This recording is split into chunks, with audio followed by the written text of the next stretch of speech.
Salam sehat anak-anak, bertemu lagi dengan Bu Rizka ya di pelajaran PPKN kelas 8. Kita kali ini akan membahas bab 2, yaitu menumbuhkan kesadaran terhadap Undang-Undang Negara Republik Indonesia tahun 1945.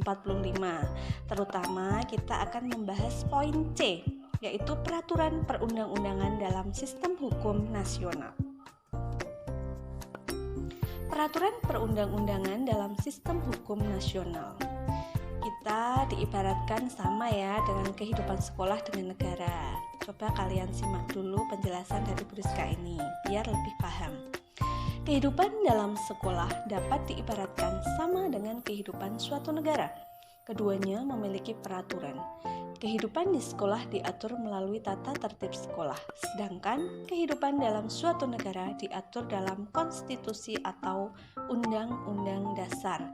Ya, kalian juga sambil dilihat lagi tata tertib kita di SMP Negeri 2 Pelantuan itu seperti apa. Sama juga kita itu kalau di sekolah juga menaati tata tertib sekolah sama juga dengan menaati hukum yang ada di Indonesia ya.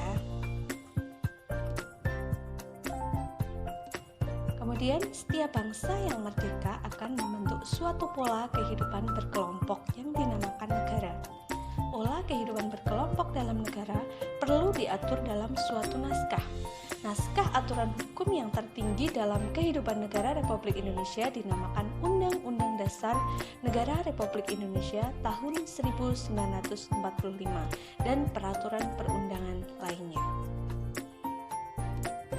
Undang-Undang Negara Republik Indonesia tahun 1945 berisi pola dasar kehidupan bernegara di Indonesia ya. Pada dasarnya peraturan perundang-undangan di Indonesia tidak boleh bertentangan dan harus berpedoman pada Undang-Undang Negara Republik Indonesia tahun 1945. Kalian bisa lihat ya, di samping ini ada pembukaan UUD Negara Republik Indonesia tahun 1945 ya anak-anak. Ada 4 alinea. Ini sudah kita bahas di awal ya, jangan sampai lupa ada alinea. 1 itu maknanya tentang apa, kedua, ketiga, dan 4 ya.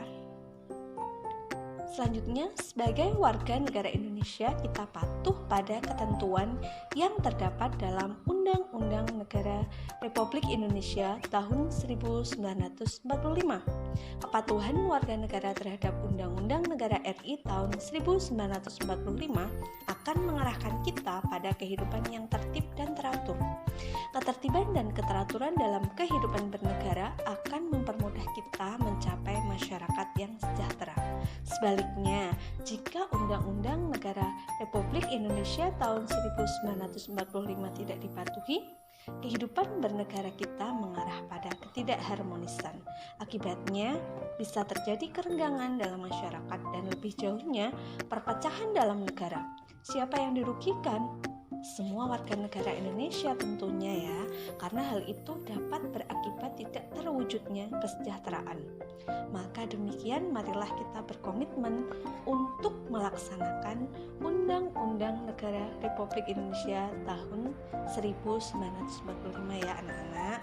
Kalian bisa disimpulkan ya tadi yang Bu Rizka katakan dari tadi, yang Bu Rizka paparkan ya dari tadi dalam perundang-undangan. Berarti kita pertama harus menaati tata tertib sekolah ya, sekolah dulu baru kita otomatis menaati peraturan yang ada di negara kita.